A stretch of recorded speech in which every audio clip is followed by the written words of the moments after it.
Magandang araw sa inyo mga kapatid. Samahan ninyo ako, mamasyal tayo ng aking pamilya.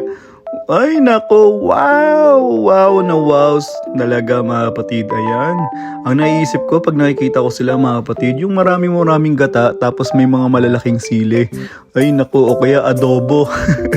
Pero hindi natin pwedeng gawin yan dito sa UK mga kapatid.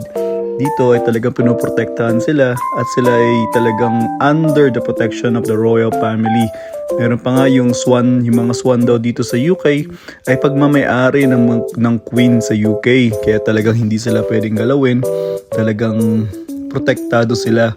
Ito isa sa mga dahilan kung bakit talagang progresibo ang UK mga kapatid, kasi talagang disiplinado yung mga tao dito at talagang pinoprotektahan nila ang wildlife dito sa UK. Dito may makikita ka mga pato, mga goose, mga swan, even ang mga usa may makikita ka dito sa UK. Talagang protektado sila mga kapatid.